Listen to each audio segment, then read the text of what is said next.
देखिए क्वेश्चन है आपका एग्जांपल नंबर 7.7। क्वेश्चन कह रहा है for circuit used for transporting electric power.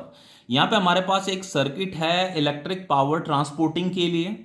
A low power factor implies large power loss in transmission. Explain, हमें यहाँ पे ये एक्सप्लेन करना है कि लो पावर फैक्टर की वजह से ट्रांसमिशन में लार्ज पावर का लॉस होता है।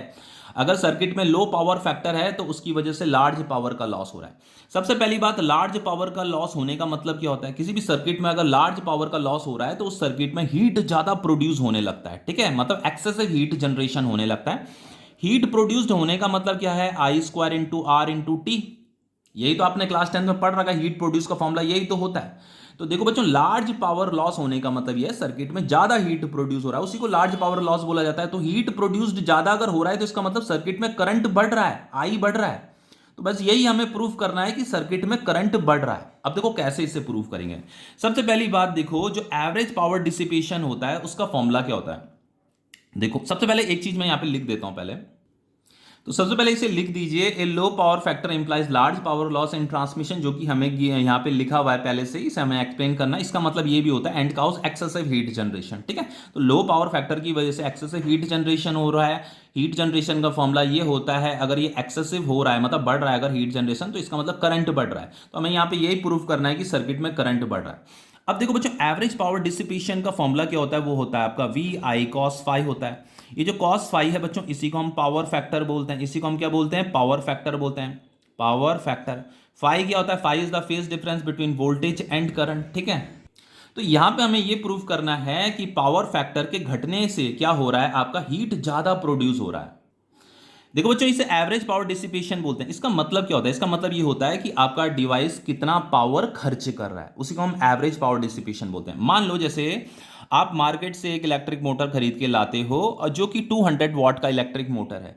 तो 200 वॉट का मतलब ये है कि आपका इलेक्ट्रिक मोटर चलने के लिए 200 वॉट का पावर खर्च करेगा। ठीक है, तो आप मान लो कोई मोटर खरीद के लाए 200 वॉट, उसका एवरेज पावर डिसिपेशन है, तो इसका मतलब वो चलने पर 200 वॉट का पावर खर्च करेगा। लेकिन एक्चुअल में होता क्या है बच्चों कि जब आपका इलेक्ट्रिक मोटर चलता है ना, तो उसमें एक आपका एक्टिव पावर होता है और एक आपका रिएक्टिव प्लस एक आपका रिएक्टिव पावर होता है। ये कुछ टेक्निकल टर्म है जो कि आपके एनसीईआरटी में यूज नहीं हो रही है। Active power plus reactive power होता है। ठीक है, तो active power plus reactive power ही क्या होता है? आपका 200 वॉट होता है। तो आपका मोटर चलने के लिए टोटल 200 वॉट का पावर तो खर्च करेगा, लेकिन एक्टिव पावर वो पावर है जिस पावर को यूज कर पा रहा है, रिएक्टिव पावर वो पावर है जिस पावर को वो यूज नहीं कर पा रहा है। तो 200 वॉट में से होता क्या चीज है कि मान लो वो 120 वॉट ही यूज कर पा रहा है, बाकी जो 80 वॉट है बच्चों वो एज अ रिएक्टिव पावर है, इसे वो यूज नहीं कर पा रहा है। तो अगर ऐसा हो रहा है तो क्या आपका डिवाइस 100% एफिशिएंट रहेगा? नहीं रहेगा। कोई भी डिवाइस की एफिशिएंसी 100% नहीं होती है। ठीक है, देखो जितने वॉट का आपका डिवाइस होता है, अगर वो काम करने के लिए, अगर आपका डिवाइस काम जो काम उसे दिया जा रहा है उस काम को करने के लिए अगर वो पूरा का पूरा पावर अगर वो यूज कर पा रहा है, पूरा 200 वॉट का पावर अगर वो यूज कर पा रहा है, तो वो अच्छा वर्क करके आपको देगा। तो वो जिस जिस पावर को वो यूज कर पा रहा है उसी को हम एक्टिव पावर कहते हैं। तो आपका जो डिवाइस होता है ना, वो पूरा का पूरा पावर यूज में नहीं ला पाता। थोड़ा थोड़ा पावर वो एज अ रिएक्टिव पावर भी रह जाता है। कुछ पावर ऐसा भी होता है जिसे वो यूज नहीं कर पा रहा है, इसीलिए उसकी एफिशिएंसी 100% कभी भी नहीं होती।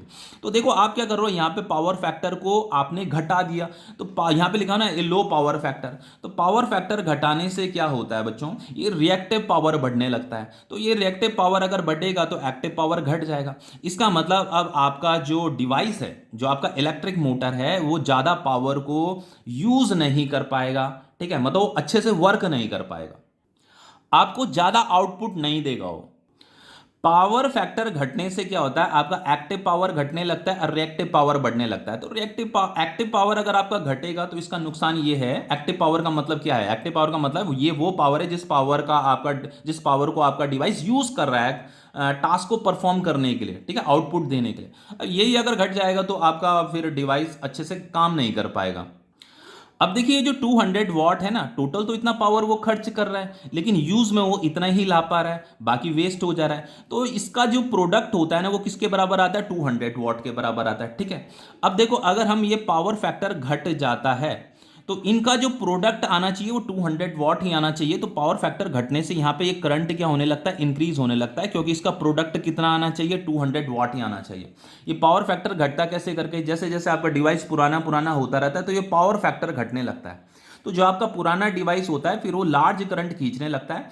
तो लार्ज करंट होने से यहाँ पे क्या होता है, हीट ज्यादा प्रोड्यूस होने लगती है, उसी को हम क्या कहते हैं, लार्ज पावर लॉस बोलते हैं। मतलब आपका जो डिवाइस है वो करंट तो ज्यादा खींच रहा है लेकिन आपको आउटपुट ज्यादा नहीं दे रहा है। आउटपुट वो ज्यादा इसलिए नहीं दे रहा है क्योंकि उसका एक्टिव पावर कम हो जाता है, मतलब वो यूज में कम पावर को ला पा रहा है। समझ में आ रहा है? तो अगर आपको एक्टिव पावर बढ़ाना है तो एक्टिव पावर बढ़ाने के लिए आपको इसका पावर फैक्टर इंप्रूव करना पड़ता है, तब वो आपको अच्छा आउटपुट देता है, उसकी एफिशिएंसी बढ़ जाती है। तो आंसर में आपको यह लिखना है कि if power factor is low it implies that, power factor low होने का मतलब यह है कि very little power out of the total drawn power by device is used to perform actual useful work. तो जो टोटल ड्रॉन पावर है उस टोटल ड्रॉन पावर में से वेरी लिटिल पावर ही वो यूज कर पा रहा है to perform actual useful work. जैसे मैंने ये आपको ये बताया था कि टोटल पावर तो कितनी है उसकी, 200 वॉट है। तो वो सर्किट से 200 वॉट की पावर तो खींच रहा है लेकिन वो जो है इतना ही पावर यूज कर पा रहा है, बाकी इतना पावर वो यूज नहीं कर पा रहा है। इसी को हम एक्टिव पावर कहते हैं जिसे वो यूज कर पा रहा है, इसे हम रिएक्टिव पावर कहते हैं जिसे वो यूज नहीं कर पा रहा है। तो टोटल पावर तो 120 प्लस 80 खर्च हो रही है लेकिन वो टास्क वो एक्चुअल यूजफुल वर्क को परफॉर्म करने के लिए सिर्फ इतना ही पावर यूज कर पा रहा है, इतना यूज नहीं कर पा रहा है। तो पावर फैक्टर अगर हम घटा देते हैं तो पावर फैक्टर घटाने से ये एक्टिव पावर घट जाता है, रिएक्टिव पावर बढ़ जाता है। तो इसी को क्या कहा जाता है, लार्ज पावर का लॉस कहा जाता है, क्योंकि अब वो कम पावर ही यूज कर पा रहा है यूजफुल वर्क के लिए। समझ में आ रहा है? क्योंकि पावर फैक्टर घटाओगे तो ये एक्टिव पावर घट जाएगा, तब वो कम पावर ही यूज कर पाता है और जो पावर रह जाती है वो उसका लॉस होने लग जाता है अगर वो कम पावर का यूज कर पा रहा है।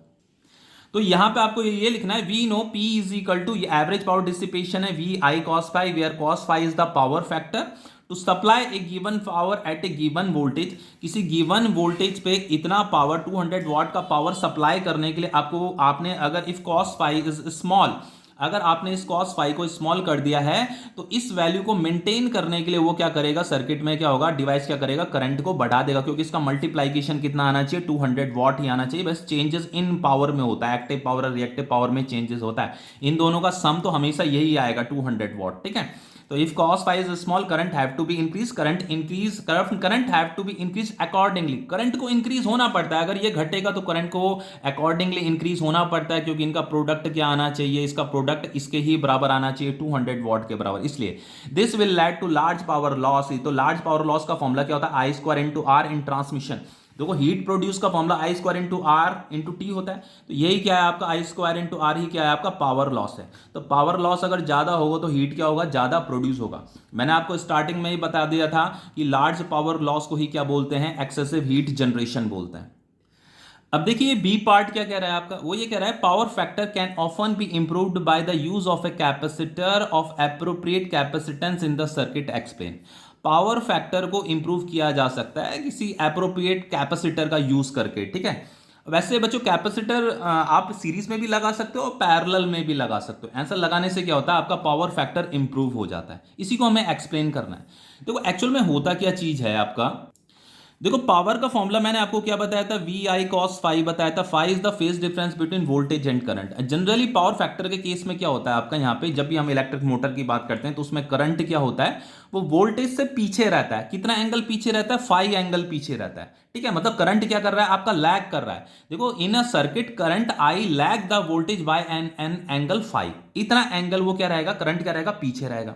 तो देन पावर फैक्टर का जो फॉर्मूला होता है, ये जो cos फाई जो पावर फैक्टर होता है, इसका फॉर्मूला होता है R/Z। ठीक है, अब हमें इस पावर फैक्टर को अगर इंप्रूव करना है तो इसका जो वैल्यू होता है ना बच्चों, इसका जो वैल्यू है वो 1 के काफी क्लोज होना चाहिए।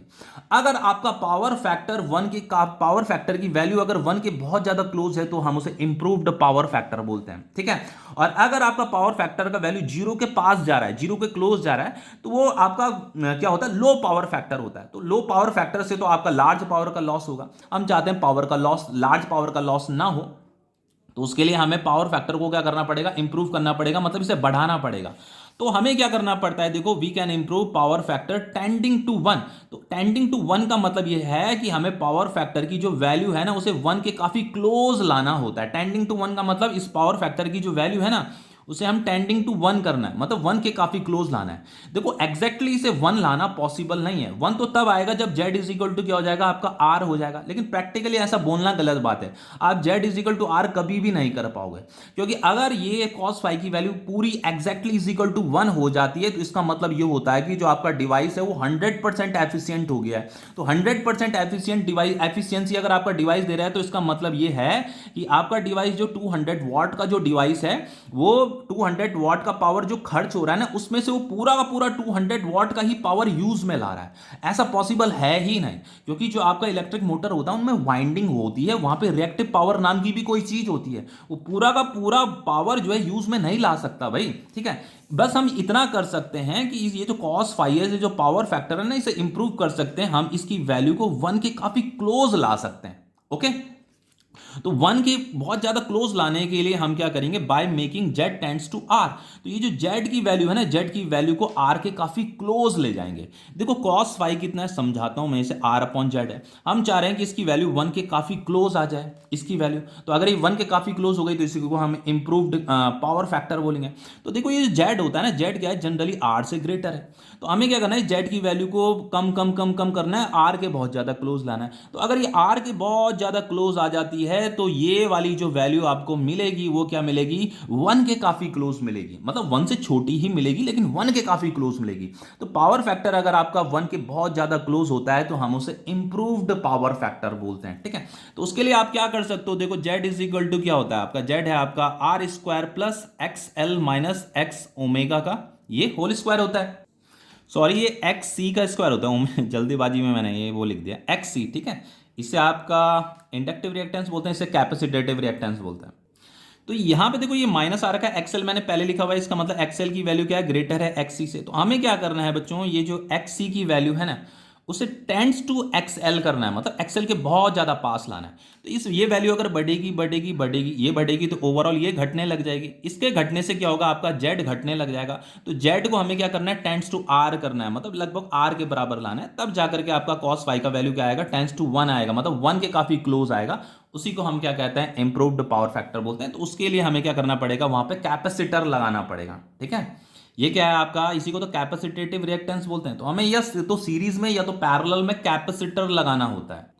तो अगर हम कैपेसिटर लगाते हैं तो ये वैल्यू बढ़ने लगेगी, ये वैल्यू अगर बढ़ेगी मतलब इस वैल्यू को आपको एक्सएल से ज्यादा भी नहीं करना, पर ये एक्ससी जो है एक्सएल के क्लोज होनी चाहिए। तो जितना ज्यादा क्लोज होगी तो ये वैल्यू क्या होने लगेगी आपकी, क्या होने लगेगी, कम होने लगेगी ना। तो ये वैल्यू जेड जो है आपका आर के काफी क्लोज हो जाएगा। फाइनली आपका जो पावर फैक्टर है वो 1 के काफी क्लोज आएगा फिर, ठीक है। तो इसी को हम इंप्रूव्ड पावर फैक्टर बोलते हैं।